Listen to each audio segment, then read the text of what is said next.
السلام علیکم ورحمۃ اللہ وبرکاتہ۔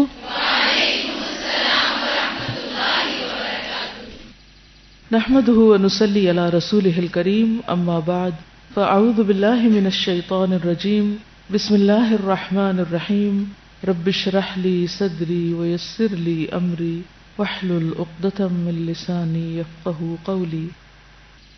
یہ بتائیے کہ آپ لوگوں نے کچھ ریسرچ کی کل؟ کس چیز پر؟ دور جاہلیت میں عربوں کی اخلاقی حالت کیا تھی، ان کی خوبیاں کیا تھیں اور ان کی خامیاں کیا تھیں، اچھے اخلاق کون کون سے تھے اور برے اخلاق کون کون سے تھے، اور اچھے اور برے دونوں کو کسی نہ کسی واقعے یا دلیل سے ثابت کرنا تھا، یہ تھا کام۔ اوکے، تو مجھے یہ بتائیے کہ اچھے اخلاق میں نمبر 1 ایک اخلاق کا نام لیجئے، کرم و سخاوت۔ سخاوت کا کوئی واقعہ بتائیے، واقعہ کتنا ہے اور کون سا والا آپ نے کوٹ کیا؟ ٹھیک ہے، عبداللہ بن جدعان بن کعب جو کہ ابو بکر رضی اللہ عنہ کے رشتے میں چچا لگتے تھے، ان کا یہ واقعہ کہ وہ دور جہالیت میں بھی بہت زیادہ وہ سخی دل تھے۔ یہ لفظ جاہلیت ہے، جہالیت نہیں ہوتا، سب اپنا پروننسیشن ٹھیک کر لیں، کیونکہ ہم بہت سے لفظ کتابوں سے جب پڑھتے ہیں تو صحیح نہیں پڑھتے۔ دور جاہلیت، ٹھیک ہے، پھر پڑھیے آپ۔ دور جاہلیت، جاہلیہ، جاہلیہ، یس۔ دور جاہلیہ میں بہت سخی دل تھے، کھانا کھلانے اور امداد فراہم کرنے کے لحاظ سے صف اول میں وہ گنے جاتے تھے۔ اور ان کا ایک مشہور واقعہ یہ کہ ان کو جب لوگوں نے اخلاقی برائیوں کی وجہ سے اخلاقی برائیوں کی وجہ سے تنگ کیا تو وہ اپنا شہر چھوڑ کے باہر نکل گئے، تو ایک غار میں ان کو بہت سارے ہیرے جواہرات ملے، تو وہ انہوں نے وہاں سے جتنے لے سکے وہ لے کے واپس اپنے شہر میں آئے اور اپنے شہر میں آ کے لوگوں کو انہوں نے بانٹا، اور لوگ اتنے خوش ہوئے کہ انہوں نے انہیں سردار بنا لیا۔ اور اس کے علاوہ یہ کہ وہ انہوں نے ملک شام کی طرف سے 2000 اونٹ بھیجے تھے جن پر گیہوں، شہد، گھی لاد کے مکہ بھیجا، اور پھر ان کی منادی کرا دی کہ اس کو جو ہے خانہ کعبہ کی چھت پر چڑھ کر لوگوں میں دعوت عام کی جائے۔ اس کے علاوہ دوسرا اخلاق جی، وفائے عہد۔ کون سا واقعہ آپ نے چنا؟ امرؤ القیس، ٹھیک ہے۔ امرؤ القیس کا واقعہ آپ کو معلوم ہے نا؟ امرؤ القیس کون ہے؟ دور جاہلیت کا بہت بڑا شاعر تھا جی۔ مشہور شاعر امرؤ القیس نے اپنی تلواریں اور زریں امانتاً سموال بن عادیہ کے پاس رکھی تھیں۔ سموئیل بن عادیہ کے پاس رکھی تھی۔ حارث غسانی نامی شخص نے سموئیل سے ان کو طلب کیا، اور اس نے یعنی کہ سموئیل نے امانت داری کے خلاف سمجھ کر انکار کر دیا۔ آخر حارث ایک لشکر جرار لے کر چڑھ آیا۔ سموئیل میں مقابلے کی طاقت نہ تھی، اس لیے اپنے قلعے میں مقصور ہو گیا۔ دوران محاصرہ حارث نے اتفاقاً سموئیل کے بیٹے کو قلعے سے باہر پکڑ لیا۔ سموئیل کو پکارا، وہ برج پر آیا۔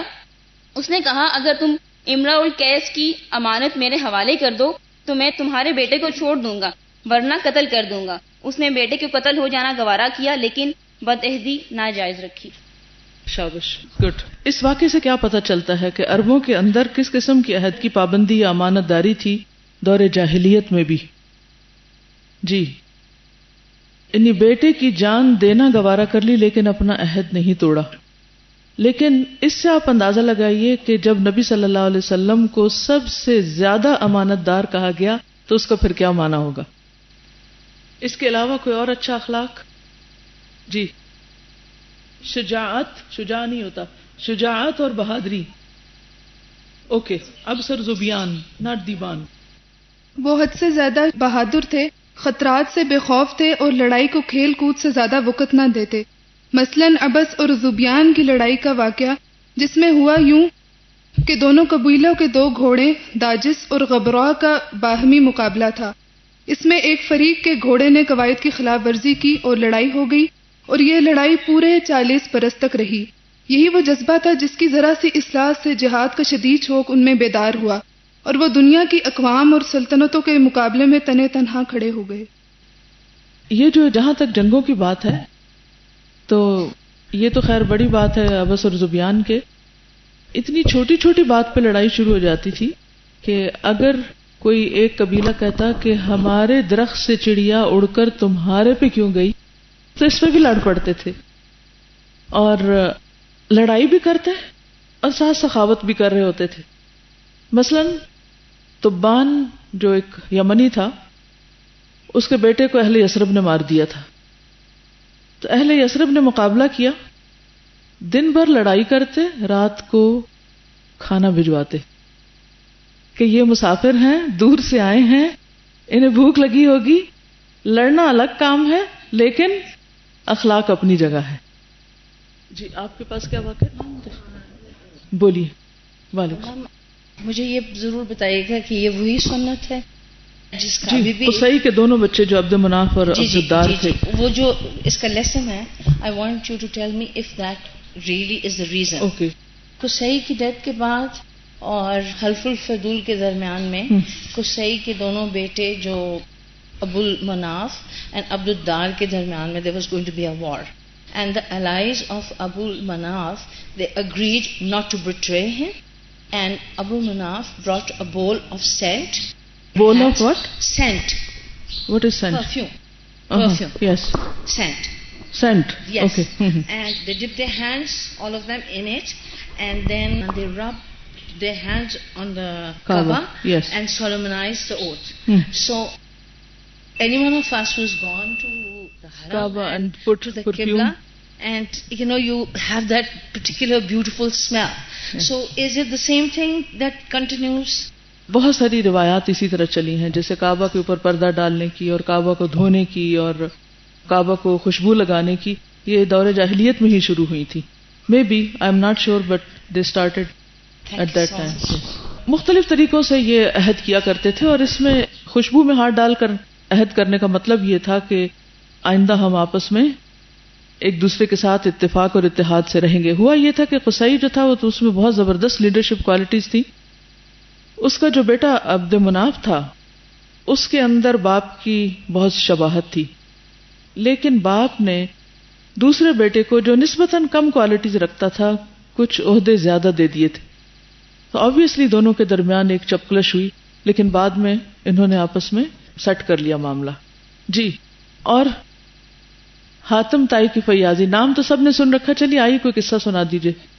السلام علیکم ورحمۃ اللہ وبرکاتہ. ایک دفعہ کا ذکر ہے کہ سخت قحط پڑا ہوا تھا، ہر چیز تلف ہو گئی، زمین خشک ہو گئی، آسمان غبار آلود ہو گیا. ماں بچے کو دودھ پلانے سے گریزاں اور اونٹنیوں کا دودھ خشک اور ناپید. موسم سرما کی طویل رات تھی. عبداللہ، عری اور صفانہ بھوک سے بلک رہے تھے. یہ حاتم تائی کے تینوں بچے. بچوں کو بہلانے کے لیے کوئی چیز نہ تھی. حاتم تائی ایک بچے کو گود میں لے کر بہلانے لگے اور ان کی جو بیوی تھی وہ دوسرے بچے کو تھپکیاں دینے لگی. دیر بعد وہ چپ ہوئے اور اسی طرح تینوں بچے سو گئے اور وہ دونوں بھی لیٹ گئے. تو حاتم تائی نے اپنی بیوی کو مخاطب کیا، لیکن انہوں نے جواب نہیں دیا کیونکہ ان کو پتا تھا کہ یہ قحط کے بارے میں یا بھوک کے بارے میں کوئی بات کرنے لگے. لیکن آدھی رات ہوئی تو ہمسائے میں سے ایک آیا بندہ اور اس نے کہا کہ میرے بچے بھوک سے بلک رہے ہیں. تو حاتم تائی نے کہا کہ سارے بچوں کو لے آؤ، 6 کے 6 بچوں کو. انہوں نے اپنا گھوڑا ذبح کر دیا اور وہ اس سے کہا کہ جتنے بھی ہمسائے ہیں ان سب کو لے آؤ. خود وہ سائڈ پہ ہو گئے اور وہ سارا گھوڑا جو تھا وہ ہمسایوں نے کھایا، اور پھر جب وہ صبح اٹھے تو وہ سب کھا پی کے اپنے گھر جا چکے تھے.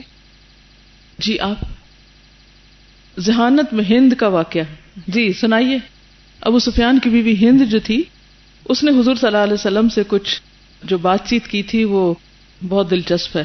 اس سے پتہ چلتا ہے کہ ان کی عورتیں بھی کتنی ذہین تھیں اور ان کو آزادی بھی کتنی تھی بات کرنے کی. ہمارے ہاں تو اگر کوئی عورت ذہین ہوتی ہے تو اس کے لیے زیادہ بڑی مشکل ہو جاتی. السلام علیکم ورحمۃ اللہ وبرکاتہ. جو ابو سفیان کی مسز ہیں ہند، ان کے بارے میں آتا ہے کہ ان کے جب پروپوزل آیا شادی کے لیے تو 2 پروپوزل تھے ان کے پاس.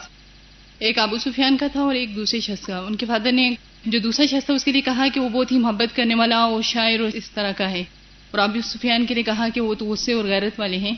تو انہوں نے کہا کہ میں جو غصے والا اور غیرت والا ہے اس کو چوز کرتی ہوں. انہوں نے کہا کہ جو شاعر ہے اور محبت کرنے والا ہے تو وہ تو ہمیشہ میرے پاس ہی بیٹھا رہے گا، مجھ سے محبت کرتا رہے گا اور شاعری کی باتیں کرتا رہے گا. تو انہوں نے کہا کہ ابو سفیان کو اس لیے کہ غصے اور غیرت والے ہیں تو وہ کوئی کام بھی کریں گے، کہ یہ نہیں ہو کہ میری بیوی دوسروں کی طرف دیکھتی رہے. تو اس سے پتہ چلتا ہے کہ ان کی ذہانت کتنی زیادہ تھی. اور اب تو اتنے زیادہ ذہین تھے کہ انہیں اپنے گھوڑے کے جو نسب تھے وہ تک یاد تھے. تو یہ ان کی ذہانت میں ملتا ہے. السلام علیکم. بہرحال اور بھی بے شمار واقعات ہیں، آپ لوگ خود پڑھیے دیکھیے، کیونکہ جس نے عربوں کی تاریخ نہیں پڑھی وہ دین کو پوری طرح سمجھ نہیں سکتا. کیونکہ جہاں اللہ سبحانہ وتعالیٰ نے اپنے پیغمبر کو بھیجا اور جو ان لوگوں کی عادات تھیں اور کیوں انہوں نے پھر مخالفت کی اور مخالفت بھی کس طرح تھی، تو نبی صلی اللہ علیہ وسلم کی سیرت جو ہے یہ دراصل ہسٹری آف اسلام ہے، اسلام کی تاریخ ہے. اس کا پس منظر دور جاہلیت میں ہمیں ملتا ہے. اور یہ کہ اللہ سبحانہ وتعالیٰ نے اس قوم کو کیوں چنا تھا اس کام کے لیے، کسی اور کو کیوں نہیں. حالانکہ اس وقت مدینہ میں اہل کتاب کے علماء بستے تھے، ان میں سے کسی عالم کو چن لیا جاتا. ایک طرف ایران کی بہت بڑی سلطنت تھی، ایرانی حکومت تھی، وہاں علم، ہنر، فن، مہارتیں بے شمار تھیں لوگوں کے پاس، ان میں سے کسی کو چن لیا جاتا. دوسری طرف قیصر روم تھا، ان کے ہاں بھی کچھ کم دنیا نہ تھی، لیکن اللہ سبحانہ وتعالیٰ نے ان سب میں سے کس کو چنا؟ عرب کے لوگوں کو، جن کے اوپر کسی کی بھی حکومت نہ تھی، جو ایک طرح سے آزاد تھے، جزیرے میں رہتے تھے. یہ آپ دیکھ رہے ہیں یہ نقشہ، جس میں یہ ہے وہ جزیرہ، ادھر بھی پانی ہے، ادھر بھی پانی ہے، ادھر بھی پانی، تین طرف پانی ہے، اس کے نیچے بھی یہ پانی ہے. اس کے یہاں ایک طرف کو خشکی لگتی ہے افریقہ کی طرف. تو اس میں آپ دیکھیے کہ یہاں افریقہ ہے جہاں پر حبشیوں کی حکومت ہے، دوسری طرف یہاں پر یہ خلیج فارس ہے، اس طرف ایران ہے، تبرستان ہے، اوپر یہ بحیرہ روم ہے، یہاں رومیوں کی حکومت ہے. تو تہذیبیں آس پاس تھیں ہر طرف، اس کے اندر کوئی پینیٹریٹ نہیں کر سکا. کل آپ نے حضرت ابراہیم علیہ السلام کی دعا سنی تھی کہ انہوں نے کہا تھا کہ ربی انی اسکنت من ذریتی بواد غیر ذی زرع عند بیتک المحرم ربنا لیقیموا الصلاۃ. ایک مقصد کے لیے ابراہیم علیہ السلام نے یعنی اپنی اولاد کو اللہ کی بندگی کے لیے دنیا کی ساری چیزوں سے کاٹ کے ایک خاص جگہ پر رکھا تھا، اور مصر کے بادشاہ کی بیٹی کو ان کی زوجیت میں دیا، ابراہیم علیہ السلام کی یعنی حضرت ہاجرہ، اور وہ ان کے بیٹے اسماعیل علیہ السلام کی پرورش کر رہی ہیں.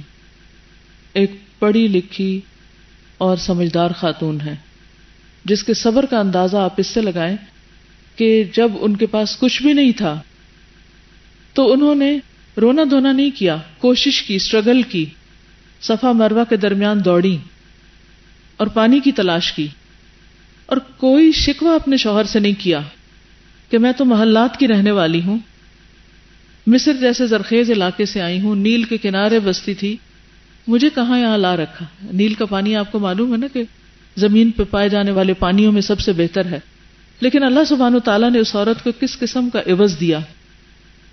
اگر ایک چیز اس سے لی گئی اور اس نے ناشکری نہیں کی، شکر گزاری کی، اور اللہ کی طرف سے وہ جو ایک بہت بڑا پلان تھا کہ آئندہ 2-2.5 ہزار سال بعد ایک پیغمبر وہاں آنے والا تھا، اس کے آنے کی تیاری ہو رہی تھی، اور ان کی اولاد میں سے پھر اللہ تعالیٰ نے محمد صلی اللہ علیہ وسلم کو اٹھایا. تو یہ کوئی معمولی چیز نہیں تھی، یہ بہت بڑی سعادت تھی. لیکن یہ بہت بڑی سعادت کب ملی؟ جب بہت بڑی قربانی کی گئی، اور اس قربانی میں شکر گزاری کی ایک کیفیت. تو ابراہیم علیہ السلام جب یہاں پر لا کر اپنی اولاد کو بساتے ہیں تو یہاں کا دین یعنی آغاز کہاں سے ہوتا ہے؟ دین ابراہیمی یعنی دین توحید سے، جس میں کسی قسم کے شرک کی کوئی ملاوٹ نہ تھی. اور جیسا کہ آپ جانتے ہیں کہ ابراہیم علیہ السلام تو پھر صرف 4 دفعہ یہاں پر آتے ہیں، اور اسماعیل علیہ السلام یہاں بستے ہیں. اسماعیل علیہ السلام کے 12 بیٹے ہیں. اگر پریزنٹیشن ساتھ ساتھ دکھا دیں تو تھوڑا سا ان کو مزید آئیڈیا ہو جائے گا. میں کل کے لیسن کا ریویو کر کے آج آگے چلوں گی. اسماعیل علیہ السلام کے 12 بیٹے ہیں، جن میں سے تقریباً سب گمنامی کے اس میں چلے گئے سوائے قیدار کے، قاف یا دال الف را، قیدار. حضور صلی اللہ علیہ وسلم انہی کی نسل سے.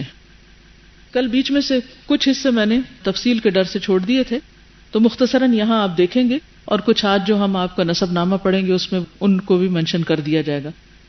میں نے اس 2000 سالہ تاریخ کے اندر سے صرف اہم لوگوں کو ہائی لائٹ کیا جنہوں نے ایک خاص مقام پیدا کیا اور اس کے بعد وہ منظر ایوالو ہوتا گیا جہاں پر نبی صلی اللہ علیہ وسلم تشریف لائے.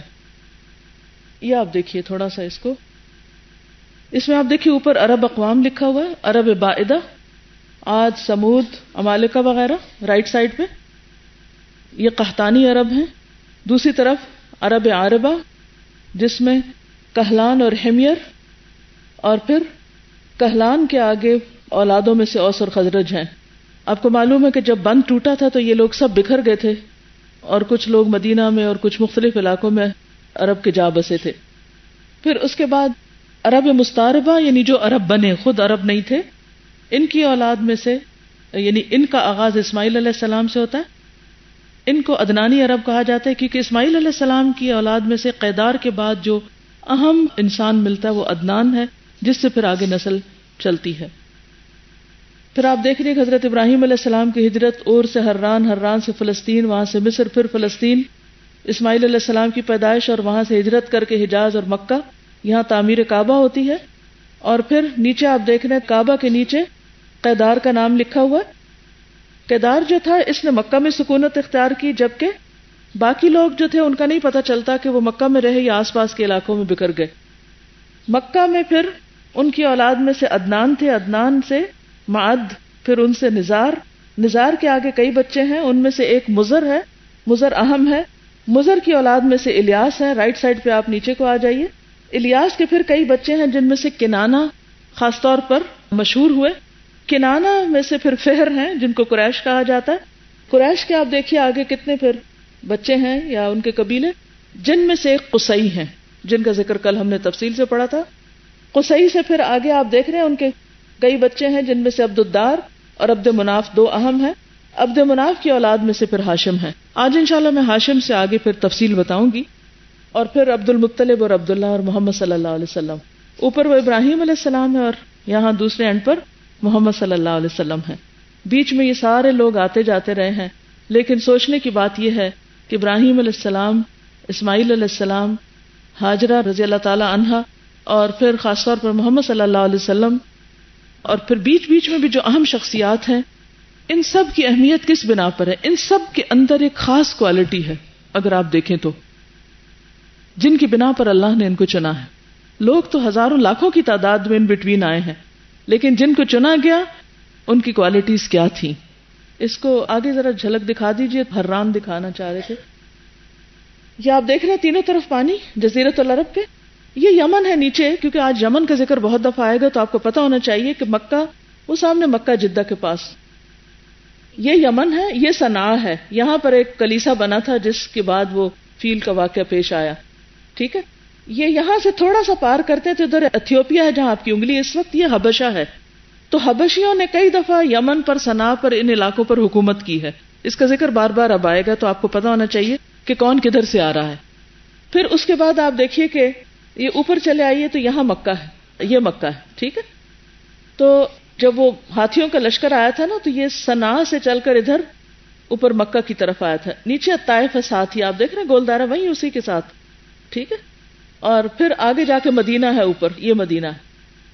اور یہ سارا جزیرۃ العرب ہے جس میں قوم عاد جو تھی اس طرف تھی, یہ جو خالی ہے نا الرب الخالی, جہاں ابھی کچھ آبادی نہیں, کہاں نہیں ہے کچھ بھی. عمان کے ساتھ آپ دیکھیے نا ادھر لیفٹ پہ کچھ ہے, یہ کچھ بھی نہیں, یہاں ریت ہے صرف, یہاں قوم عاد دفن ہے. ٹھیک ہے, سمود جو تھے وہ اوپر کی طرف تھے, اوپر, اور جارڈن کی طرف لوط تھے, قوم لوط اوپر جارڈن. ٹھیک ہے, وہ جو ڈیڈ سی ہے نا وہ کونا لگ رہا ہے وہاں اوپر اسرائیل کے ساتھ کونے پہ, یہاں سے یہ اسرائیل ہے نا, اس کے نیچے آپ آئیے نا یہاں, جی دوسری طرف ادھر تو ایجپٹ آ جاتا ہے, وہ بحر احمر ہے. جی یہ ڈیڈ سی اس طرف کو آگے. اوپر عراق ہے جہاں سے ابراہیم علیہ السلام آئے تھے. ٹھیک ہے, عراق, اور یہاں اس طرف کوفہ ہے, دوسری طرف اس طرف. اوکے, پھر یہاں بصرہ, یہ کویت ہے آج کل بصرہ کے قریب, بحرین, دبئی, ابو دھابی اس طرف ہے, اور یہ عمان, اور یہ اس اینگل پہ ذرا سا عمان سے اوپر جانا تو العین اور یہ شارجہ. پھر اس طرف آگے ایران ہے، یہ آپ دیکھیے، یہاں فارس کی حکومت اس طرف تھی اور کسرا کی اس طرف تھی، نیچے حبشہ تھے اس طرف، ٹھیک ہے. اور یہ آپ دیکھ رہے ہیں تینوں طرف پانی ہے، بس وہاں تھوڑی سی ایک طرف خشکی سے ملتے ہیں. اس پانی کے اندر ہونے کی وجہ سے فائدہ یہ تھا کہ کناروں پر تو کبھی حبشیوں نے آ کے حکومت کی، ادھر سے جو ایران کے قریب علاقے تھے جیسے بحرین ہے اور کچھ اور علاقے ہیں، یہاں پر مجوسی مذہب کے کچھ اثرات ہمیں ملتے ہیں ایرانیوں کی وجہ سے، کیونکہ ایران کا سرکاری مذہب جو تھا وہ مجوس تھا، یعنی مجوسی تھے، زوراسٹرینز تھے، آگ پرست. لیکن خاص طور پر یہ علاقہ جہاں مکہ اور مدینہ وغیرہ ہے، یہ اتنے آزاد رہے ہیں کہ کسی اور کا انفلوئنس نہیں ہوا. ابراہیم علیہ السلام نے بھی لا کے اس لیے یہاں بسایا کہ ایک صحرا ہے، بے آب و گیا ہے، کوئی نہیں، کوئی اثرات نہیں، کوئی پولوٹیڈ علاقہ نہیں ہے، کسی بھی قسم کی کوئی پولوشن نہیں وہاں. اور پھر اللہ تعالیٰ نے جب تک حضور صلی اللہ علیہ وسلم کو یہاں پر اٹھایا، اس علاقے کو دوسروں کی دستغرس اور یلغار سے پاک ہی رکھا. صرف حج کرنے لوگ آتے تھے کیونکہ وہاں پر کوئی خاص اٹریکشن نہیں ہوتی تھی، اس لیے آتے اور چلے جاتے تھے واپس.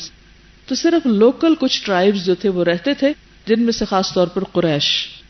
ٹھیک ہے، تو ہم آج انشاءاللہ دیکھیں گے کہ قصی کا کیا کردار ہوا مکہ کی آبادی میں، اور کس طرح اس نے قبیلے کو اکٹھا کیا، اور کس طرح آگے پھر مزید کام ہے. تھوڑا سا آگے یہ آپ دیکھ رہے ہیں حران، یہ سیریا شام ہے یہ، اور یہ حران کا علاقہ ہے اوپر، وہ گول دارہ جہاں لگا یہ یہاں، ٹھیک ہے.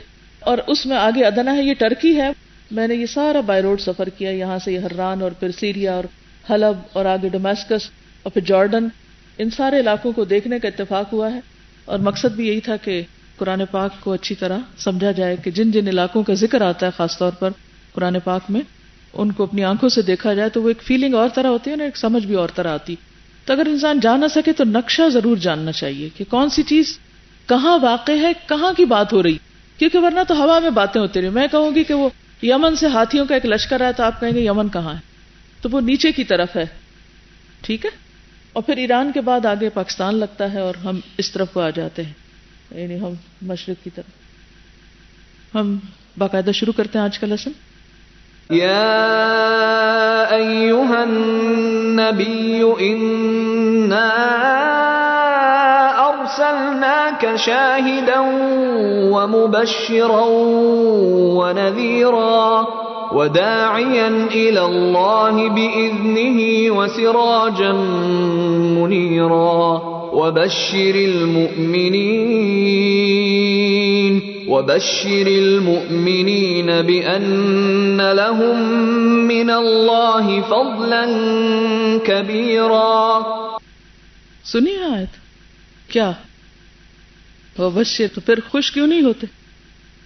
دل میں ہی بس، چہرے پہ نہیں آتا. جذبات کا اظہار کرنا بھی اچھا ہوتا ہے، ہر وہ گھٹے رہنا اور اندر ہی بند رہنا اور کسی قسم کے کوئی تاثرات چہرے پہ آنے نہ دینا، ووڈن فیسز، اس میں کیا کمال ہے؟ خوش ہے تو خوش نظر آئیے نا، اس خوشی کو محسوس کیا کریں. اور جب سراج منیرہ آتا ہے نا، تو آپ سراج منیرہ تو ایسا چراغ ہے جو روشن ہے اور چھپا ہوا ہے ہی نہیں. تو اپنے آپ سے پوچھا کیجئے کہ کیا میری زندگی میں بھی وہ سراج منیر ہے؟ میں بھی اس کی شعاؤں سے، اس کی روشنی سے استفادہ کر رہی ہوں، یا وہ میری جہالت کے بادلوں کے پیچھے ہے؟ لا علمی ہے نا ہماری اس سارے واقعے سے اور اس ساری شخصیت سے. تو انشاءاللہ تعالی تھوڑی سی کوشش کریں گے کہ اس کی کچھ کرنیں بادلوں کے پیچھے سے ہم تک بھی پہنچ جائیں انشاءاللہ تعالی. الحمدللہ وکفا وسلام علی عبادہ الذین اصطفی. حضرت ابراہیم علیہ السلام جب حضرت ہاجرہ کے ساتھ ہجرت کر کے مکہ پہنچے تو ان کے بیٹے اسماعیل علیہ السلام نے مکہ میں توحید کا آغاز کیا. خود بھی توحید پر تھے، ان کی اولاد بھی، اور تقریباً 2000 سال تک لوگ توحید پر ہی رہے. اس کے بعد جب بنو خزاعہ نے جرہم کو بھگا کر مکہ پر قبضہ کیا تو ان کا ایک سردار تھا عمرو ابن لحی. عمرو ابن لحی وہ بھی دیگر سرداروں کی طرح بہت سخی، مالدار اور بہت زبردست پرسنالٹی کا مالک تھا. لوگوں کے ساتھ بہت عمدہ اخلاق سے پیش آتا، اس لیے اس کی کوئی بات ٹالی نہ جاتی تھی. اس کا بس ایک دفعہ کوئی بات کہنا کافی ہو جاتا تھا. تجارت کی غرض سے شام کی طرف گیا جو ارض انبیاء ہے. شام کا لفظ جب ہم بولتے ہیں تو خالی سیریا نہیں موجودہ بلکہ اس میں اردن، فلسطین اور یہ سارے علاقے آتے ہیں. جب وہاں پر وہ گیا تو اس نے وہاں کے لوگوں کو دیکھا کہ وہ بتوں کو پوچھتے ہیں. پوچھا یہ کیا کرتے ہو؟ کہا کہ یہ ہمیں اللہ کے قریب کرتے ہیں. جب ہمیں کوئی مشکل پیش آتی ہے ہم ان کے پاس آتے ہیں اور یہ ہمیں خدا سے ہماری باتیں منوا دیتے ہیں. تو اس کو کچھ باتیں اس کے ذہن میں سما گئی اور اس نے کہا یہ تو بڑا اچھا آئیڈیا ہے. جب وہ واپس جانے لگا یعنی مکہ تو اپنے ساتھ ایک بت لے آیا جس کا نام تھا حبل. یہ پہلا بت تھا جس نے مکہ کی سرزمین پر قدم رکھا. اس نے آ کر وہ بت کعبہ کے اندر رکھ دیا اور سب کو کہا کہ وہ اپنی مشکلات میں، مصیبتوں میں اس بت کی طرف رجوع کریں. جیسا کہ پہلے میں نے عرض کیا کہ یہ بہت زبردست نیگوشیٹر تھا، بہت زبردست قسم کی باتیں کرتا تھا، تو لوگ اس کی باتوں کو ٹالتے نہیں تھے، لہٰذا انہوں نے خاموشی کے ساتھ اپنے سردار کی بات مان لی. پھر جو لوگ حج کرنے کے لیے آتے تھے تو انہوں نے دیکھا کہ اچھا یہاں بت ہے تو ہمیں بھی بت چاہیے. تو اس نے کہا کہ تم مکہ کے پتھروں سے بت بنا کے لے جاؤ. لہذا یہاں کے پتھروں سے بت بن بن کے پورے عرب میں پھیلنے لگے. ایسا مکہ ایک سینٹرل پلیس تھا، جو کچھ یہاں ہوتا تھا وہ ہر طرف پھیل جاتا تھا. شعر و شاعری بھی یہیں آ کر لوگ سنتے سناتے اور پھر لوگ آتے اور وہ شعر سن کے اپنے اپنے علاقوں میں پہنچاتے. یہ اس دور کا میڈیا تھا. تو بہرحال وہ جگہ جگہ پر بت پہنچ گئے.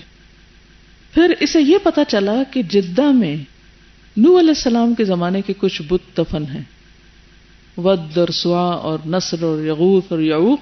اس نے جا کر کچھ جگہیں کھودی اور وہاں سے وہ بت بھی نکال لایا اور کعبہ میں رکھے. کرتے کرتے ہر قبیلے نے کہا ہمارا بت بھی یہاں ہونا چاہیے اور دوسرے نے کہا ہمارا بھی ہونا چاہیے. جب نبی صلی اللہ علیہ وسلم دنیا میں تشریف لائے تو کعبہ کے اندر کتنے بت ہو چکے تھے؟ 360 بت وہاں جمع ہو چکے تھے. یوں دین ابراہیمی جو تھا وہ بدل کر دوبارہ ہر چیز پلٹ گئی اور ہر طرف شرک ہی شرک ہو گیا. اور یہ کیفیت تھی نبی صلی اللہ علیہ وسلم کی آمد سے پہلے. لیکن اس کے باوجود کچھ لوگوں نے اس بت پرستی سے انکار کیا. ان کے نام انگلیوں پہ گنے جا سکتے تھے. وہ اپنے آپ کو حنفاء کہتے تھے. اس کے علاوہ کچھ لوگ یہودی بن گئے، کچھ عیسائی بن گئے. عیسائیوں کی تبلیغ کی وجہ سے، یہودیوں کے علم اور انفلوئنس کی وجہ سے اور کچھ اور چیزوں کی وجہ سے، تو اس طرح عرب کے اندر کئی دین داخل ہو گئے. یہودیت کس طرح پھیلی عربوں کے اندر؟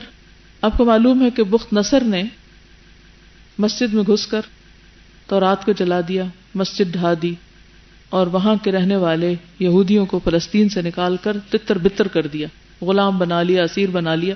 وہ بھی بھاگ بھاگ کے مختلف علاقوں میں جا چھپے. تو اس تباہی کے بعد حجاز کے شمال میں آ کر کچھ قبائل بس گئے تھے بخت نصر کے حملے کے بعد.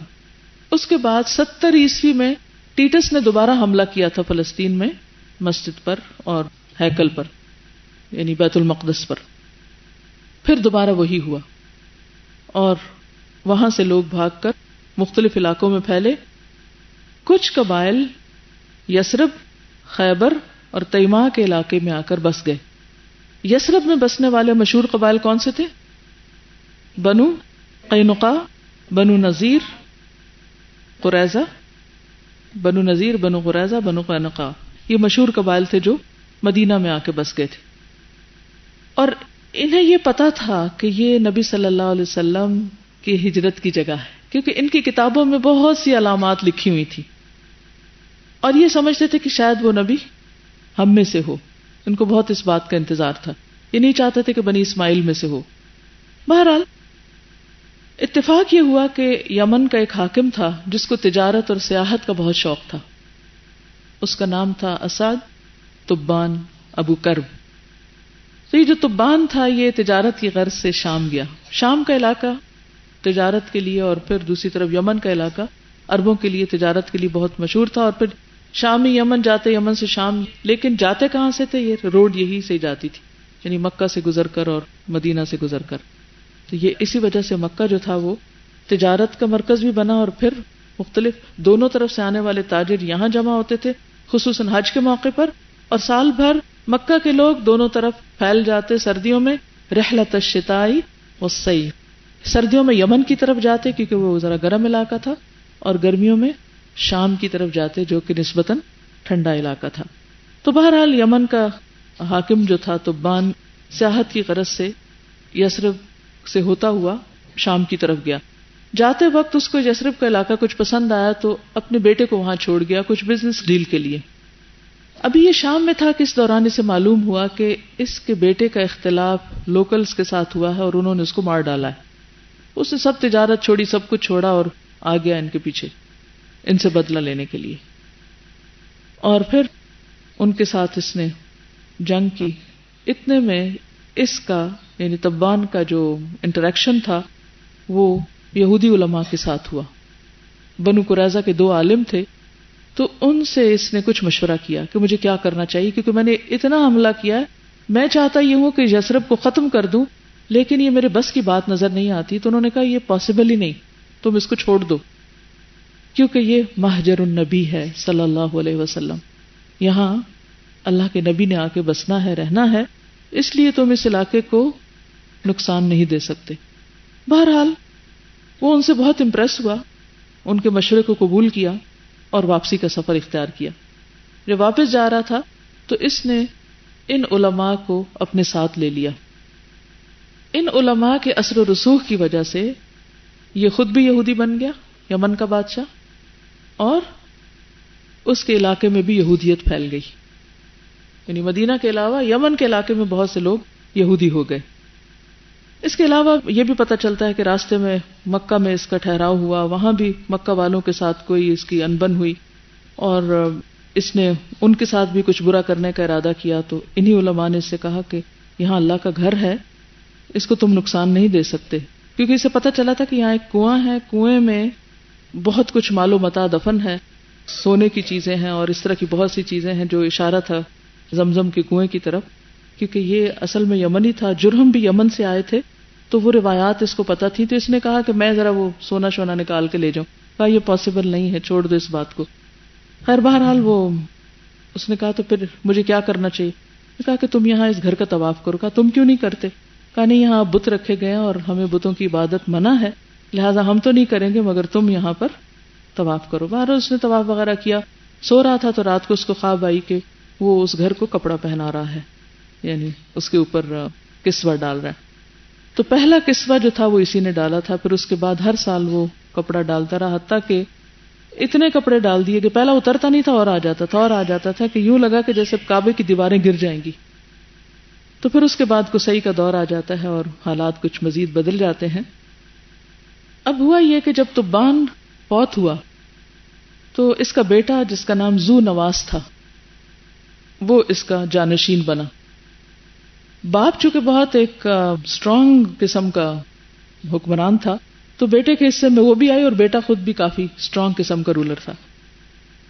اس نے یہ دیکھا کہ سارے لوگ کیوں نہیں یہودی، تو قریب میں نجران کے علاقے میں عیسائی بستے تھے، تو اس نے ان پر حملہ کیا اور ان کو زبردستی یہودی بنانا چاہا۔ اور یہ واقعہ سورۃ البروج میں ہمیں ملتا ہے کہ کس طرح اس نے خندقیں کھدوائی تھی، اور اس کے پیچھے کچھ اور بھی تفصیل ہے کہ ایک ہوتا ہے نا کہ کسی کا ارادہ، مثلا ایک سپر پاور کسی دوسرے ملک کے اوپر حملہ کرنے کا ارادہ کرتی ہے اور پھر بہانہ ڈھونڈتی کہ کوئی بہانہ ملے اور پھر حملہ کیا جا سکے۔ تو بہرحال اس کے ہاتھ بھی ایک بہانہ آ گیا، اور وہ ایک بچے کا ایمان لانا اور جس کو اس نے جادوگر بنانا چاہا، وہ تفصیل آپ نے سورۃ البروج کی تفسیر میں پڑھی ہوگی۔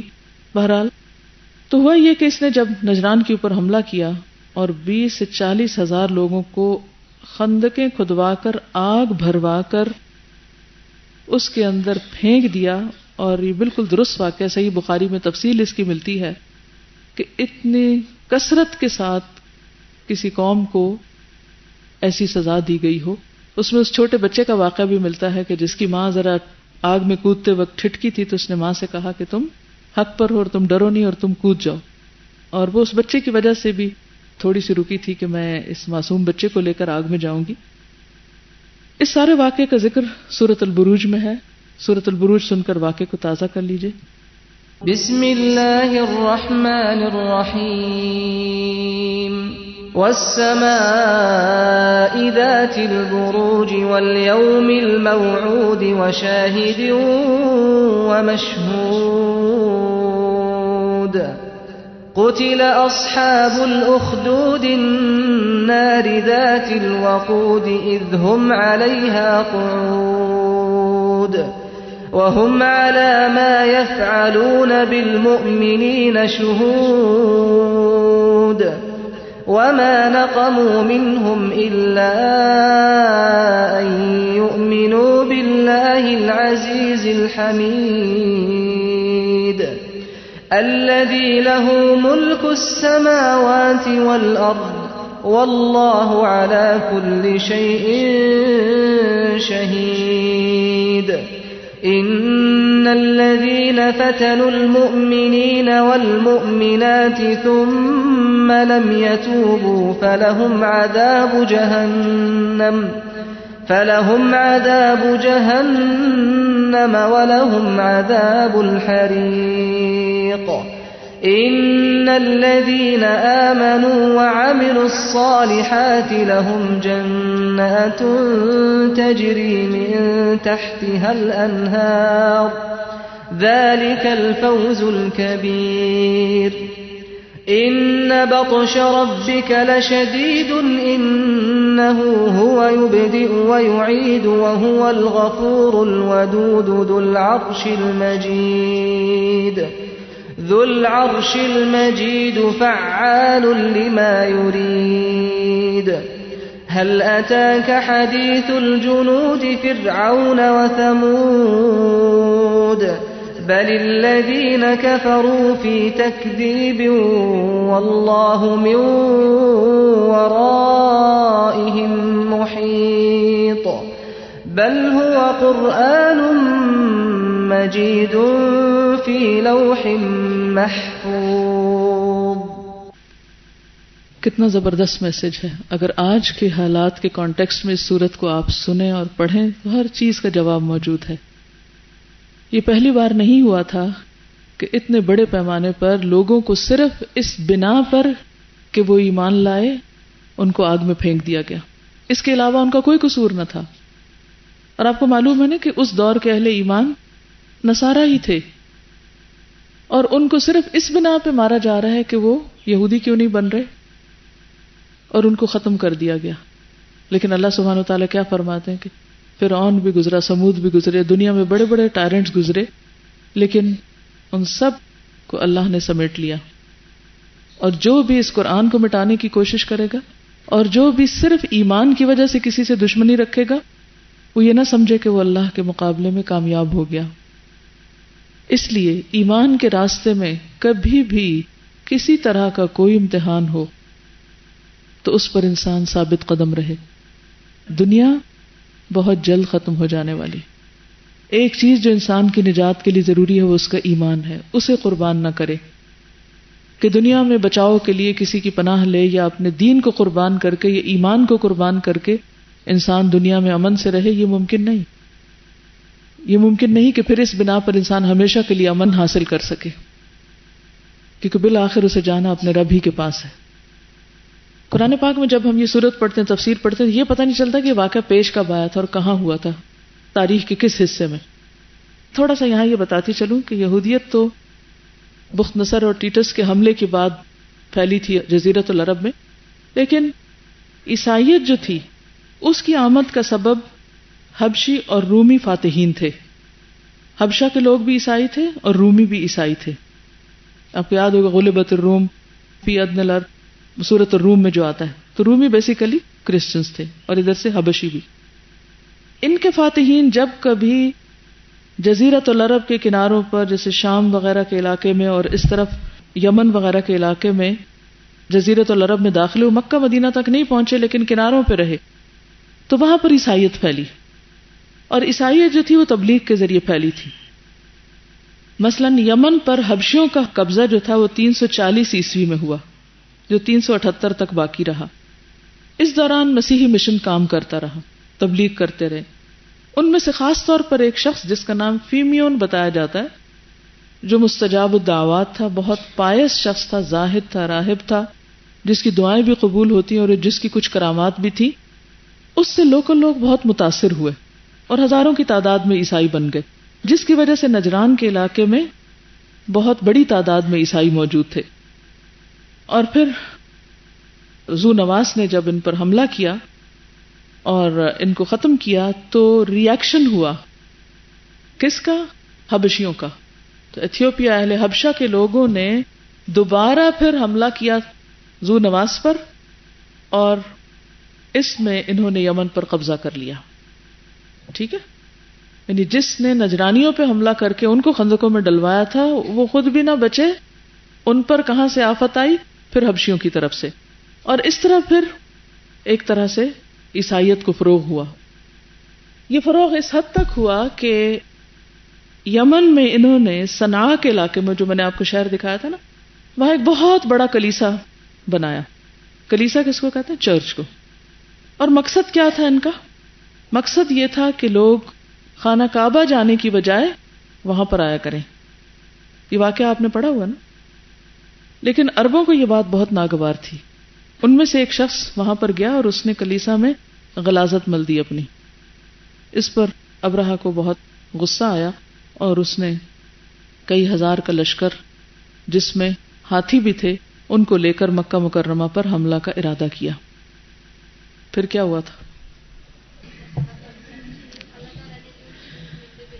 جی ہاں، اب وہ جب لشکر آ رہا تھا تو اس کے آگے آگے ہاتھی تھے. ان ہاتھیوں کی بھی سربراہی ایک ہاتھی کر رہا تھا جس کا نام محمود تھا. اس کے کان کے ساتھ لٹک کر ایک شخص نے کہا تھا کہ دیکھو تم آگے مت جاؤ، اللہ کا گھر ہے، توبہ کرو. تو وہ اپنی جگہ بیٹھ گیا اور وہ اس طرف نہیں جاتا تھا. تو ابرہہ بہت پریشان ہوا. اس نے کہا کہ کسی بھی صورت میں اس کو آگے لے کے چلو. تو ان کا کیا، چلے واپس چلتے ہیں. جب وہ یمن کی طرف مڑے تو وہ ہاتھی چلنے لگا، لیکن جب اس کو پھرا کر واپس کعبہ کی طرف رخ کرتے تو پھر وہ رک جاتا. بہرحال وادی محصر جو منا کے قریب ہے، اس میں جب یہ لشکر پہنچا تو اللہ تعالیٰ نے ایک طوفانی آندھی بھیجی جس میں پرندے تھے، کنکریاں اٹھائے ہوئے تھے، اور انہوں نے اس لشکر کو تباہ کر دیا. اس میں کیا سبق ہے؟ سورۃ الفیل سنیے اور پھر بتائیے. بسم اللہ الرحمن الرحیم. أَلَمْ تَرَ كَيْفَ فَعَلَ رَبُّكَ بِأَصْحَابِ الْفِيلِ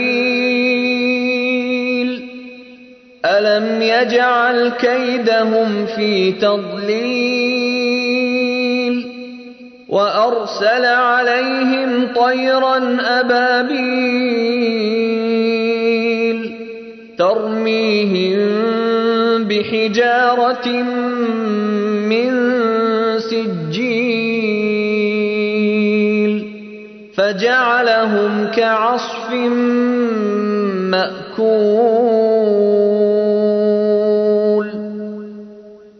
اللہ کی تدبیریں کس طرح کام کرتی ہیں.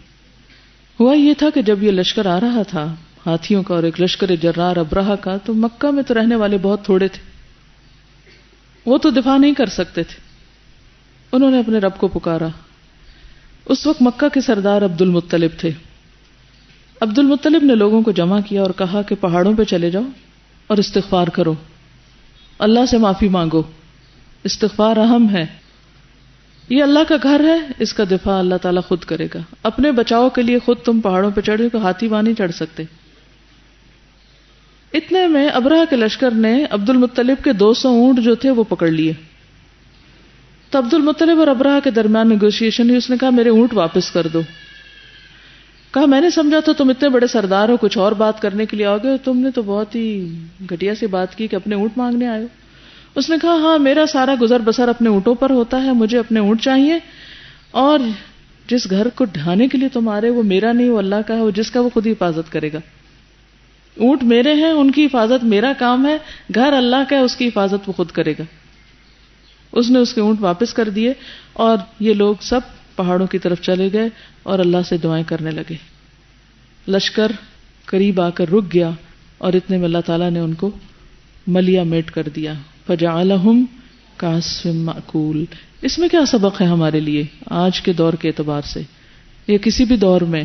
جب انسان اس بات پر پریشان ہو کر اٹھے کہ دنیا بھر کے لوگ آپ کو ختم کرنے پر تلے ہوئے ہیں یا سازشیں کر رہے ہیں، تو حل کیا ہے؟ اگر ہم کمزور ہوں یا ہم اس کا مقابلہ نہ کر سکتے ہوں، کیا کرنا چاہیے؟ جی، اللہ سے رجوع، سچی توبہ، اور باقی سب کو اللہ تعالیٰ خود دیکھ لے گا۔ اس نے قوم سمود کو ایک چیخ سے تباہ کر ڈالا، فرعون کو پانی میں ڈبو دیا اور اس کے لشکروں سمیت، قوم عاد پہ ہوا بھیج دی اور تباہ کر دیا، اور باقی قوموں کا حال بھی ہمیں معلوم ہے۔ تو اللہ پر ایمان کا مطلب کیا ہے؟ کہ اپنا تعلق اللہ کے ساتھ خالص کیا جائے، اس میں سچائی پیدا کی جائے۔ وَأَنْتُمُ الْأَعْلَوْنَ إِن كُنتُم مُؤْمِنِينَ، تم ہی سر بلند رہو گے، تم ہی کامیاب رہو گے اگر تم مومن ہوئے۔ ہمارا اس طرف تو توجہ ہی کوئی نہیں، اپنے ایمان کی فکر ہی کوئی نہیں، وہی دھوکہ، فریب، جھوٹ، ریاکاری اور بہت سی خرابیاں، اللہ کی حدوں کو کھلے عام پامال کرنا۔ اگر آج بھی سچی توبہ کر لیں ہم تو یہ ساری مشکلات ختم ہو سکتی ہیں۔ یہ ساری آزمائشیں آتی ہی ہم کو جگانے کے لیے ہیں، ہلانے کے لیے ہیں، لیکن ہماری ساری توجہ کس پہ رہتی ہے کہ کس کی سازش ہے، کون کیا کر رہا ہے، اور ہم کس کی سازش کو کہاں کاٹیں۔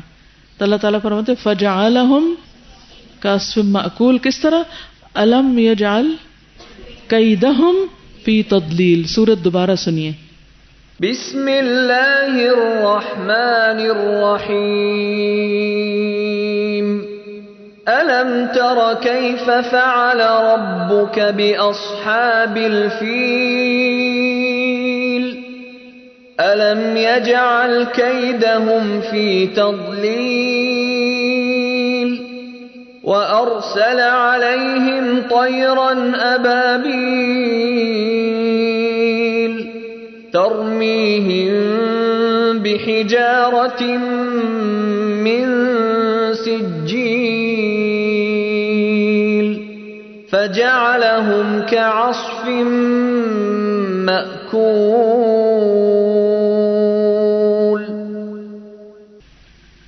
کچھ کہیں گے؟ جو حق کو مٹانے کی کوشش کرے گا اللہ اس کو خود مٹا دے گا۔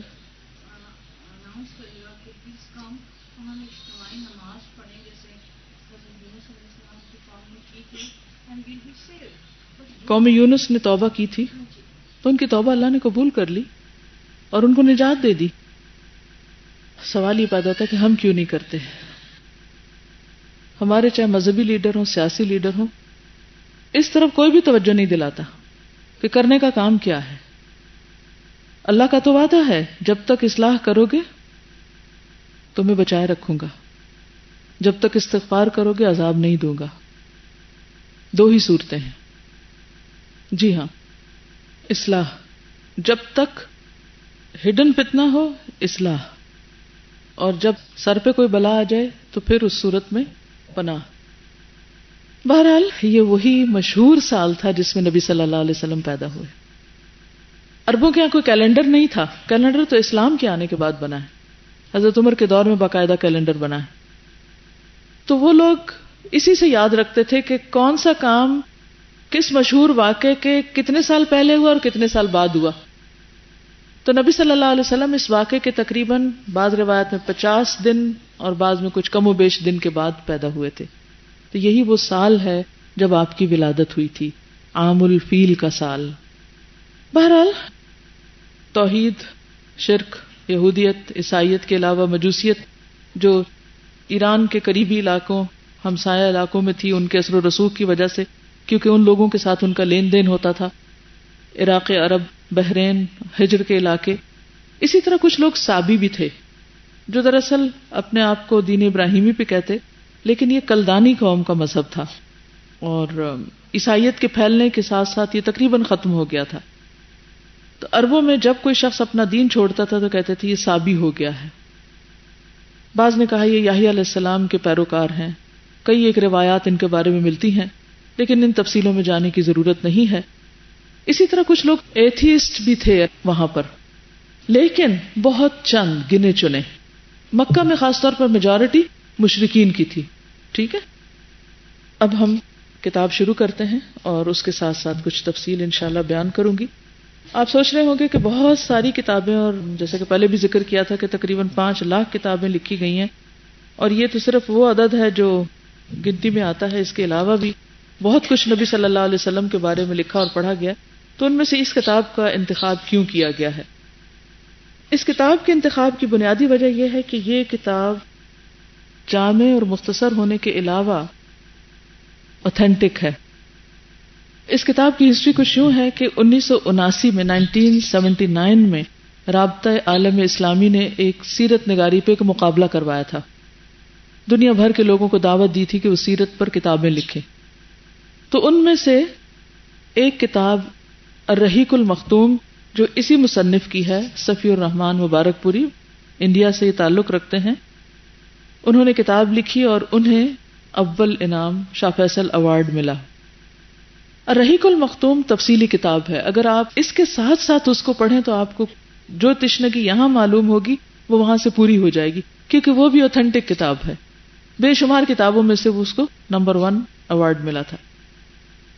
تو بہرحال اس کے بعد مصنف کو یہ خیال آیا کہ وہ تفصیلی کتاب ہے، وہ ہر ایک کے پڑھنے کے بس کی بات نہیں، کیونکہ اس میں جب قبائل کا ہم ذکر پڑھتے ہیں تو اتنے بے شمار قبیلوں کے نام ہیں کہ جن کو پڑھنا طبیعت پہ گراں بھی گزرنے لگتا ہے اور اس کی ضرورت بھی نہیں ہے. تو انہوں نے طالب علموں کے لیے یہ کتاب لکھی. سعودی عرب کے مدارس میں یہ کتاب عربی میں نصاب کا حصہ ہے. اسی طرح انگریزی میں بھی کتاب دی مون سپلٹ کے نام سے ترجمہ ہو چکی ہے، اور بہت سے علاقوں میں جو ویسٹ میں اسلامک سکولز یا ادارے ہیں، اور الہدا میں بھی انگلش کے سلیبس میں یہی کتاب کا انگلش ترجمہ پڑھایا جاتا. الہدا کے اندر بھی اردو میں جو ہمارا ڈپلوما کورس کا سلیبس ہے اس کا چونکہ یہ حصہ ہے، تو اس لیے میں نے سوچا کہ اسی کو بنیاد بناؤں گی. اس میں پھر جو تشنگی ہوگی اور جہاں جہاں اس کو ریلیٹ کرنے کی ضرورت ہوگی عام لائف سے، وہ میں ساتھ ساتھ کرتی چلی جاؤں گی انشاءاللہ تعالی. تو اہم معیار کیا ہے، کیوں اس کو سلیکٹ کیا گیا، کوئی آپ سے بھی پوچھ سکتا ہے.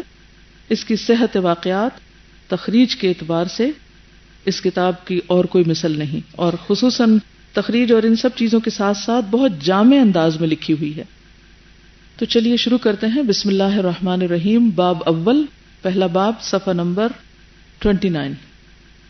محمد صلی اللہ علیہ وسلم خاندان، نشو و نما اور نبوت سے پہلے کے حالات. ان حالات میں سے کچھ میں نے آپ کے سامنے پہلے تفصیل سے بیان کیے ہیں، اب کچھ یہاں سے مزید آپ کو معلوم ہوگا. ایک بات یاد رکھیے کہ اللہ کے رسول صلی اللہ علیہ وسلم نے فرمایا تھا کہ مجھ کو بنی آدم کے بہترین قرنوں سے گزارا گیا، یہاں تک کہ وہ قرن آیا جس میں میں پیدا ہوا ہوں. یعنی وہ سال، وہ صدی، وہ دور جس میں آپ آئے، وہ دنیا جب سے بنی اور جب تک قائم رہے گی، ان میں سے زمانے کے اعتبار سے بھی سب سے بہترین وقت تھا آپ کی آمد کے لیے، موزوں ترین.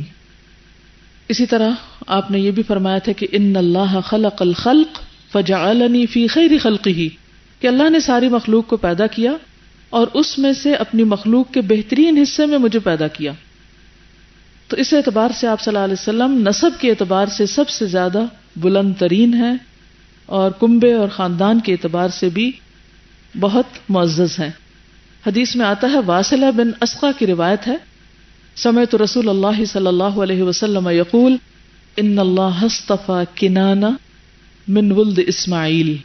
بیچ میں جو نقشہ آپ کو دکھایا گیا تھا وہاں ایک کنانہ کا آپ نے پڑھا تھا جو عدنان کی اولاد میں سے تھے. تو اسماعیل کے بچوں میں سے کنانہ کو چنا.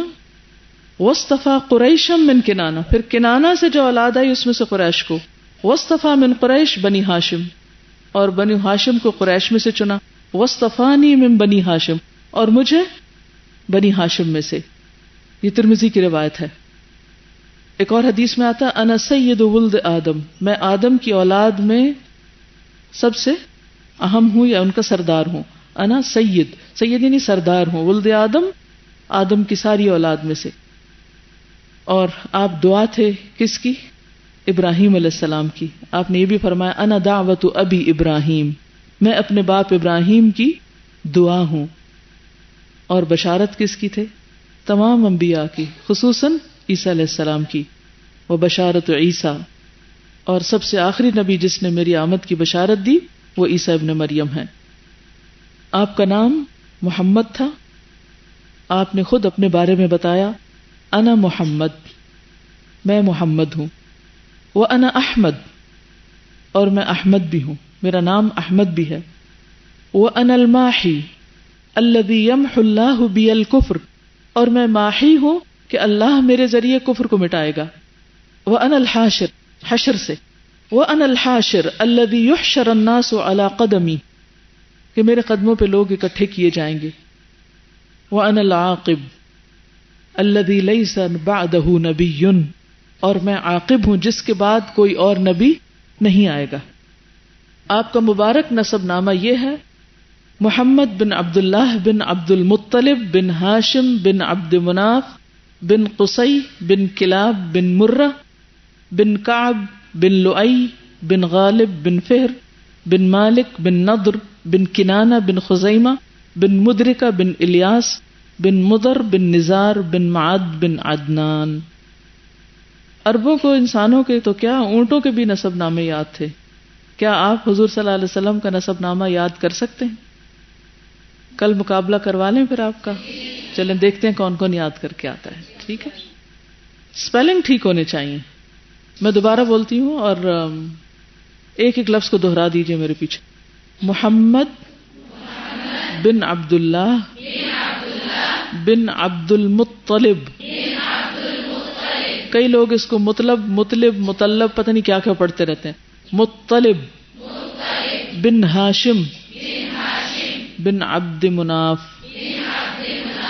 بن قصی، کیونکہ بہت سے لوگ اس کو کسی بھی پڑھتے رہتے ہیں، بن کلاب بن مرہ بن کعب بن لؤی، یا پہ شد ہے، لوئی نہیں پڑھنا اس کو، لؤی، بن غالب بن فہر بن مالک بن نضر بن کنانہ بن خزیمہ بن مدرکہ بن الیاس بن مضر بن نزار بن معد بن عدنان۔ عدنان بالاتفاق حضرت اسماعیل علیہ السلام کی نسل سے، یعنی اس پہ سب کا اتفاق ہے، لیکن دونوں کے درمیان کتنی پشتیں اور ان کے نام کیا کیا ہیں اس بارے میں بڑا اختلاف ہے۔ آپ صلی اللہ علیہ وسلم کی والدہ کا نام آمنہ تھا، اس کو بھی کچھ لوگ امنا، کچھ آمنہ، آمنہ پڑھتے ہیں، آمنہ نہیں ہے، یہ آمنہ، آمن سے آمنہ، اور ان کے والد وہب بن عبد مناف بن زہرہ بن کلاب تھے۔ یہاں سے آپ کا سلسلہ حضور صلی اللہ علیہ وسلم سے ملتا ہے، یعنی والد کے ساتھ مل جاتا ہے۔ یہ وہی کلاب ہیں جو والد کی طرف سے بھی آپ کے نسب نامے میں آتے ہیں۔ کہا جاتا ہے کہ ان کا اصل نام عروہ یا حکیم تھا، لیکن وہ کتوں کے ذریعے سے بکثرت شکار کھیلا کرتے تھے، اس لیے کلاب کے نام سے مشہور ہو گئے۔ عربی میں کلاب کتوں کو کہتے ہیں۔ قبیلہ، آپ قبیلہ قریش سے تعلق رکھتے تھے جو پورے عرب میں سے معزز قبیلہ تھا۔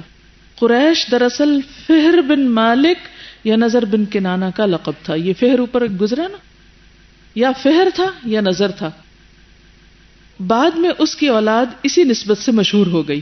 یوں تو اس قبیلے کو ہر دور میں سیادت حاصل رہی، سیادت سرداری، لیکن قصی کو ایک منفرد مقام حاصل ہوا۔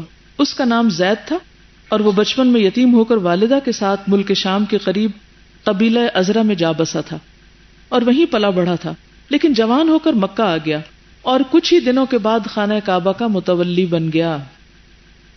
یہ قبیلہ قریش کا پہلا شخص تھا جو خانہ کعبہ کا متولی ہوا، اس کو انڈر لائن کر لیجئے۔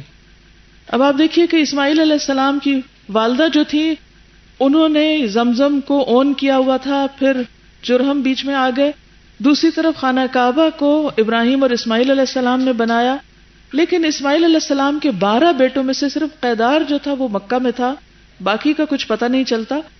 تو قیدار کی جو آگے اولاد ہوئی ان میں پھر سرداری نہیں رہی، سرداری باہر سے آنے والے جرہم قبیلے کے پاس تھی۔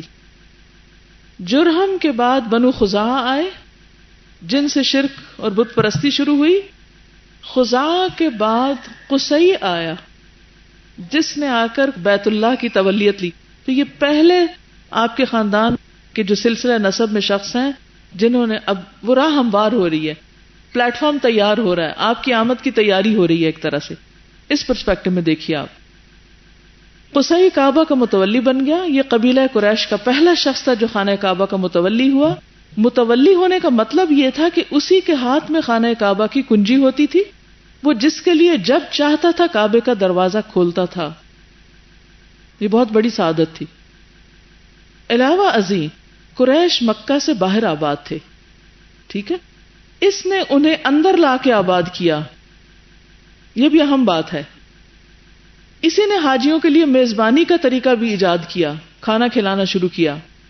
وہ حج کے دنوں میں بڑے پیمانے پہ کھانا تیار کراتا اور چمڑے کے بڑے بڑے لگنوں میں کھجور، شہد یا کشمش سے میٹھا شربت بنواتا اور حاجیوں کو پیش کرتا. یہ لیدر بیگ جیسے پانی ہوتا نا، تو اسی طرح کے اسی سے بنے ہوئے بڑے بڑے لگن تھے جس میں وہ شربت بنا کر حاجیوں کو پلاتا. اس نے کعبہ کے شمال میں دار الندوہ کے نام سے ایک گھر بھی بنایا تھا جو قریش کی اجتماعی سرگرمیوں کا مرکز تھا. دار الندوہ، جس کے مقابلے میں کیا بنا تھا پھر؟ دار ارقم. یہی ان کی پارلیمنٹ بھی تھی. اسی میں وہ شادی وغیرہ کی رسمیں بھی انجام دیتے تھے. کمیونٹی سینٹر تھا، پارلیمنٹ تھا. قریش کا جھنڈا اور کمان بھی قصی ہی کے ہاتھ میں تھے. لوایا، سقایا، رفادہ، حجابہ. اب یہ لفظ یاد رہیں گے. حجابہ کا کیا معنی ہے؟ خانہ کعبہ کی کلید برداری اور اس پہ کپڑا ڈالنا اور اس کا کیئر کرنا. لوایا، جنگ کا جھنڈا، لوا کہتے ہیں نا جھنڈے کو، جھنڈا باندھنا. سقایا، حاجیوں کو پانی پلانا. رفادہ، ان کو کھانا کھلانا اور ان کی مہمانداری کرنا. وہ بڑا کریم اور عقل مند تھا. قریش اس کی بات بے چون و چرا تسلیم کرتے، بغیر کسی ہیل و حجت کے مان لیتے تھے. اچھا، اب آپ دیکھیے کہ قصی میں لیڈرشپ کوالٹیز تھیں. وہ مکہ میں پل کے جوان نہیں ہوا، ٹھیک ہے. کس کے ساتھ گیا تھا وہاں؟ ماں کے ساتھ. کیوں؟ اس نے دوسری شادی کی تھی جس شخص کے ساتھ، وہ کہاں تھا؟ شام میں. اسماعیل علیہ السلام کی کہانی ہو، قصی کی کہانی ہو، ان کو آپ دیکھیں گے کہ پیچھے مائیں ہیں. آگے آپ عبد المطلب کو بھی ابھی دیکھیے گا، ان کی پرورش بھی مکہ میں نہیں ہوئی. یہاں ہائی لائٹ کرنا چاہتی ہوں ماں کا کردار، ماں کی قربانیاں، ماں کی سیکریفائسز، اور پھر ماں کا نہ صرف یہ کہ اپنے خاندان بلکہ سب سے الگ ہو کر بچوں کی تربیت. لیکن ایک بات آپ دیکھیے کہ کس طرح وہ اپنی اصل کو نہیں بھولتے. آپ کا خاندان، اب آپ دیکھیے کہ سب سے پہلے نسب، نسب کے بعد قبیلہ، قبیلے کے بعد خاندان، یعنی کہ الٹا پیرامڈ بن رہا ہے. آپ کا خاندان آپ کے پردادا ہاشم کی نسبت سے ہاشمی کہلاتا تھا. ان کو قصی کے مناصب میں سے حاجیوں کی میزبانی کا منصب حاصل ہوا تھا. یہ سارے مناصب شروع کیے تھے قصی نے، لیکن پھر جب ان کے دو بچے عبد الدار اور عبد مناف تھے تو عبد الدار کے پاس آ گئے تھے مناصب، اور عبد مناف نے ان کے ساتھ ہم آہنگی کر لی تھی. لیکن پھر جب عبد الدار فوت ہوئے تو عبد مناف اور پھر عبد مناف کے بچے ہاشم کی طرف یہ منتقل ہو گئی تھی، واپس پھر آپ ہی کے خاندان کی طرف آ گئی. یعنی یہ کئی دفعہ ایسا ہوگا، چیزیں ادھر ادھر جائیں گی لیکن اللہ تعالیٰ خاص طریقے سے پھر وہیں واپس لے آئیں گے. ان کو قصی کے مناصب میں سے حاجیوں کی میزبانی کا منصب حاصل ہوا، جو ان کے بعد ان کے بھائی مطلب کی طرف منتقل ہو گیا، پھر سائڈ پہ چلا گیا. یعنی ہاشم جب فوت ہوئے تو مطلب کو ملا. مطلب کے بعد پھر ہاشم کی اولاد کو یہ منصب حاصل ہوا اور اسلام کی آمد تک انہی کے ہاتھ میں رہا. ہاشم اپنے زمانے کے سب سے عظیم انسان شمار ہوتے تھے.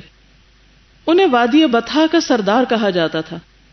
وہ روٹی توڑ کر گوشت اور شوربے میں بھگوتے اور لوگوں کے کھانے کے لیے چھوڑ دیتے.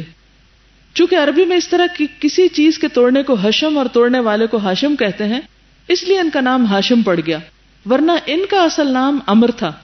قریش تجارت پیشہ تھے. ہاشم نے ان کے لیے جاڑے میں یمن اور گرمی میں شام کا تجارتی سفر منظم کیا اور اس کے لیے دونوں ملکوں کے ذمہ داروں سے ضمانتیں حاصل کی، یعنی ان کے ساتھ ڈیل کیا کہ ہمارے قافلے یہاں آئیں گے اور ان کو امن و امان ملے.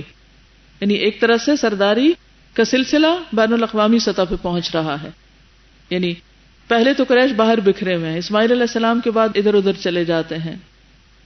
اور کس طرح آپ کی آمد سے پہلے ہر چیز اپنی اصل جگہ پر آ رہی ہے. اس کے لیے دونوں ملکوں کے ذمہ داروں سے ضمانتیں حاصل کی. اس سفر کا ذکر قرآن مجید کی سورہ قریش میں اللہ تعالیٰ کے ایک بہت بڑے احسان کے طور پر کیا گیا ہے. ہاشم ایک بار تجارت کے لیے شام جاتے ہوئے یثرب مدینہ منورہ سے گزرے. وہاں بنو عدی بن نجار کی ایک خاتون سلمہ بنت عمر سے شادی کر لی اور کچھ عرصہ ٹھہر کر ملک شام چلے گئے، آگے تجارت کے لیے چلے گئے اور وہیں سرزمین فلسطین کے مشہور شہر غزہ میں انتقال کر گئے. غزہ تو سب کو معلوم ہے نا کہ نہیں پتا؟ ان کی روانگی کے وقت سلمہ حاملہ تھی. بعد میں بچہ پیدا ہوا جس کے سر کے بالوں میں سفیدی تھی، اس لیے اس کا نام شیبہ رکھا گیا. قرآن پاک میں لفظ استعمال ہوتا ہے نا، یجعل الولدان شیبا، سفید بال. اس کے بالوں میں سفیدی نہیں، یوں لگتا ہے جسے بلونڈ ہیئر ہوں، کیونکہ یہ سیریا کے علاقے میں ماں اس طرف کی تھی، وہاں پیدا ہوئے تو شکل میں بھی وہی چیز آ گئی. یہ بچہ مدینے میں پرورش پاتا رہا، لیکن مکے میں ہاشم کے بھائیوں اور خاندان کے دوسرے لوگوں کو اس کا علم نہ تھا. پتہ ہی نہیں تھا کہ ہمارا کوئی بچہ ہے وہاں، ماں نے بتایا نہیں. 8 برس کے بعد مطلب کو اس کا پتہ چلا تو وہ مدینہ جا کر اس کو اپنے ساتھ لے آئے. جب مکے میں داخل ہوئے تو لوگوں نے سمجھا کہ ان کا غلام ہے، چنانچہ اسے عبد المطلب کہنے لگے. بالآخر وہ اسی نام سے مشہور ہو گیا. عبد المطلب بھی سردار ہیں. یہ کہاں پلے ہیں؟ مدینہ میں پلے، مکہ میں نہیں پلے. تو بہت سے سردار جو ہیں باہر سے آئے ہیں پل کے. عبد المطلب بہت خوبصورت اور عظیم انسان تھے. ٹھیک ہے، عبد المطلب بہت خوبصورت اور عظیم انسان تھے. ان کے دور میں ان کا ہم مرتبہ کوئی نہ ہوا. یہاں بھی آپ دیکھیے ابتدائی تربیت کس نے کی ہے؟ ماں نے کی ہے. قصی کی ابتدائی تربیت ماں نے کی ہے. اسماعیل علیہ السلام کی ابتدائی تربیت ماں نے کی ہے. کبھی بھی سیلف پٹی کا شکار نہ ہو. باپ پوچھتا نہیں، باپ خیال نہیں رکھتا، باپ گھر آتا بھی ہے تو وہ اپنے کاموں میں لگ جاتا ہے اور ساری ذمہ داری مجھ پہ ڈال دی. شکر کریں اللہ نے آپ کو چن لیا کہ آپ اپنی مرضی کے مطابق بچوں کی تربیت کر سکیں. پھر آپ کہتے نہیں وہ باپ سے ایڈوانٹیج لیتے ہیں اور پھر ہماری نہیں سنتے. نہیں، وہ جتنی مرضی کوئی سنائے، جو خدمت کرتا ہے، جو محنت کرتا ہے، اس کا اجر کبھی ضائع نہیں ہوتا. آپ نے اپنا حصہ پورا کر دیا، آپ نے تربیت کر دی، آپ نے سب کچھ ڈال دیا. اب وہ بڑے ہو گئے ہیں، وہ جو کچھ بھی کریں گے، آپ کا جو کچھ ڈالا ہوا ان کے اندر وہ آپ ہی کا ہے. اس کا اجر کہیں بھی نہیں جائے گا. وہ آپ کو چھوڑ کے بھی چلے جائیں نا، کیونکہ اکثر میں یہی ہوا نا کہ جب وہ بڑے ہوئے ہیں تو وہ ماں کو چھوڑ کر چلے گئے کہاں؟ اپنے خاندان کی طرف. تو ہر ایک کا ایک رول ہوتا ہے زندگی میں، ہر ایک کا ایک کام ہوتا ہے. ہمیشہ یہ دیکھا کریں کہ اللہ تعالیٰ نے مجھے کس کام کے لیے چنا ہے، میرا رول کیا ہے، اس وقت مجھے کیا کرنا ہے، میری ذمہ داری کیا ہے، اس پر فوکس رکھیے. ارریلیونٹ باتوں کو چھوڑ دیجیے. چھوٹے چھوٹے پیٹی ایشوز کے ساتھ الجھ کر اپنی صلاحیتوں کو ضائع نہ کیجیے اور بچوں کے لیے پریشانی کا نمونہ نہ بنیے. کسی کا شوہر فوت ہو جائے، کسی کا شوہر چھوڑ جائے، کسی کا شوہر گم ہو جائے، طلاق دے جائے، کچھ کرے، بچوں کی ذمہ داری آپ پہ آ پڑے. کبھی بھی اس معاملے میں دل چھوٹا نہ کریں. آپ سمجھے اللہ نے آپ کو چن لیا اس کام کے لیے، اب اس کے فیصلے پر راضی ہو جائیں، خوش ہو جائیں، اس ذمہ داری کو بخوشی اٹھائیں، اس کی شکوے شکایتیں نہیں کریں، رونا دھونا نہیں ڈالیں. عبد المطلب بہت خوبصورت اور عظیم انسان تھے. ان کے دور میں ان کا ہم مرتبہ کوئی نہ ہوا. وہ قریش کے سردار اور مکہ کے قافلے تجارت کے ذمہ دار تھے، ٹریڈ منسٹر. جود و سخا اس قدر کرتے تھے کہ ان کا لقب فیاض پڑ گیا تھا.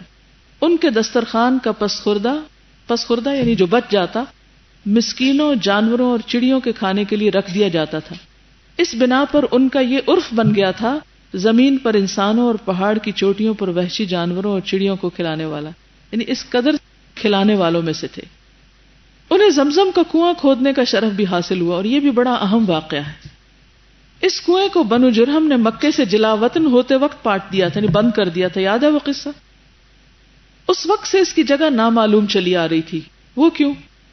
دیکھیے آج کے دور میں تو سیٹلائٹس ہیں اور بڑے بڑے آلات ہیں جن کی مدد سے لوگ یہ تک معلوم کر لیتے ہیں کہ زمین کے کس حصے میں پانی ہے تو وہیں کنواں کھودا جاتا ہے، اب بجائے اس کے کہ ہر جگہ ٹرائی کریں. اور سونے کی کانیں اور چاندی کی اور مختلف جو نعمتیں اللہ نے زمین میں رکھی ہیں ان کو لوگوں نے جہاں جہاں دیکھ لیا ہے انہوں نے علاقوں کو اپنے قبضے میں کرنے کی فکر کر رہے ہیں. اس زمانے میں جہاں کہیں سونا چاندی دفن ہوتا تھا وہاں کسی طریقے سے معلوم نہیں کر سکتے تھے. ریگزار ریت ہر طرف اور نشان بھی مٹا دیے ہوں، اور کھلے صحرا میں کس کو پتا کنواں کہاں تھا. جنہوں نے دیکھا وہ بھی مر گئے اور جو ان کی آگے اولادیں تھی وہ بھی، کسی کو کچھ خبر نہیں کہ کہاں ہے کنواں. اب اللہ نے اس کو محفوظ رکھا ہوا تھا نا، کسی خاص بندے کے حصے میں آنی تھی یہ سعادت. تو عبد المطلب کو خواب میں ایک دن آیا اور کہا گیا کہ فلاں جگہ کھودو. ان کو کچھ سمجھ نہیں آیا. دوسرے دن پھر ایک اور نام سے، کچھ پتہ نہیں چلا. تیسرے دن پھر ایک اور نام سے، نہیں سمجھ آئی. یعنی پہلے اشاراتی خواب تھے. چوتھے دن خواب آیا کہ زمزم کو کھودو. کہاں سے کھودے؟ تو بہرحال اللہ تعالیٰ نے ان کی رہنمائی کی اور عبد المطلب کو خواب میں اس کی جگہ بتا دی گئی اور کھودنے کا حکم دیا گیا. انہوں نے کھودا تو پرانا کنواں برآمد ہو گیا.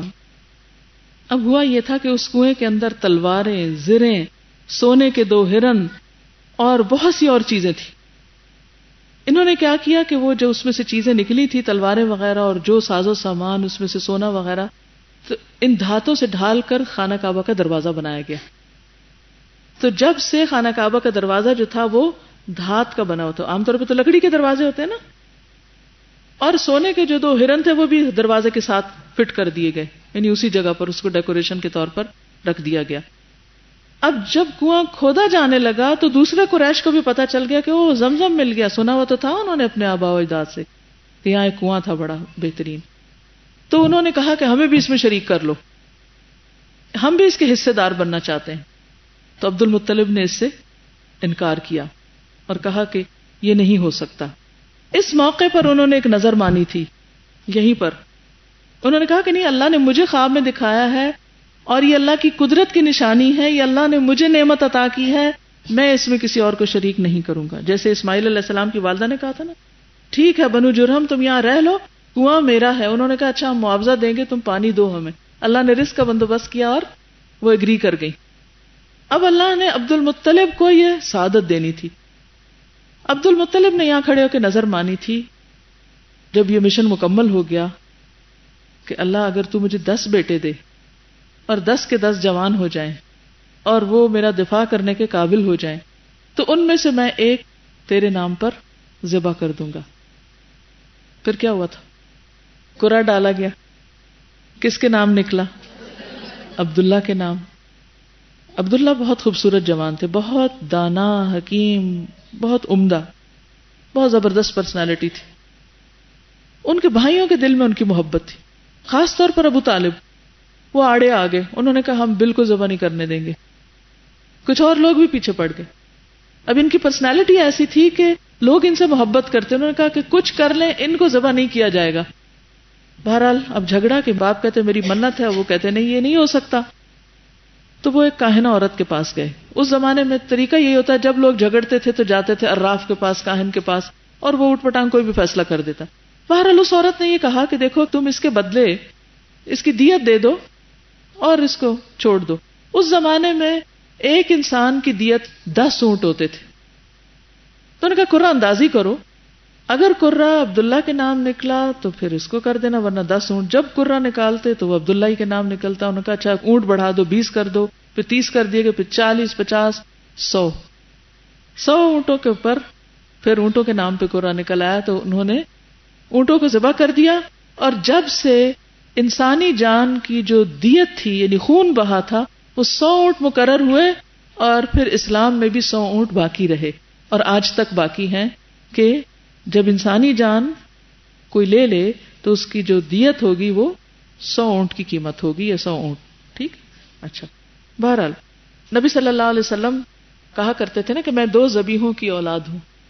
اسماعیل علیہ السلام کو جب ذبح کرنے کا خواب دیکھا ابراہیم علیہ السلام نے تو اللہ تعالیٰ نے اپنی طرف سے ایک مینڈا بھیج دیا، اور جب عبداللہ کے ذبح کرنے کا وقت آیا تو 100 اونٹ قیمت مقرر ہوئی. اور اس طرح رسول اللہ صلی اللہ علیہ وسلم کی پیدائش ممکن ہوئی. سارے بھائیوں میں سے جو نام تھا وہ آپ ہی کا عبداللہ تھا. باقی ابو لہب، ابو طالب اور دیگر نام تھے. اللہ تعالیٰ چاہتے تو کسی اور کے گھر میں آپ کو پیدا کر دیتے، لیکن عبداللہ ہی کی قسمت میں تھا. انہی کے زمانے میں خانہ کعبہ پر ہاتھی والوں کے حملے کا واقعہ پیش آیا. یہ سب حبشی تھے. ان کے سردار کا نام ابرہہ تھا جو یمن پر قابض اور حکمران تھا. وہ کیسے قابض ہوا تھا، کیوں ہوا تھا، کب ہوا تھا، کس وجہ سے ہوا تھا، کچھ یاد ہے؟ ذو نواس نے جب نجران کے لوگوں کو خندقوں میں پھینک کے مار ڈالا تھا تو اس وقت وہاں کا شخص قابض ہو گیا تھا. وہ خانہ کعبہ کے ڈھانے کے لیے 60,000 کا لشکر جرار لے کر آئے. مجھے کبھی سمجھ نہیں آتی کہ جو لوگ کسی قوم کے ظلم کو ختم کرنے کے لیے آتے ہیں پھر وہ خود کیوں ظالم بن جاتے ہیں. یہ آیا تھا ریاکشن میں کہ کیوں مارا تم نے ان عیسائیوں کو. یہ لوگ عیسائی تھے، حبشہ کے لوگ، اور خود آ کر خانہ کعبہ ڈھانے چل پڑے. حیرت نہیں ہوتی؟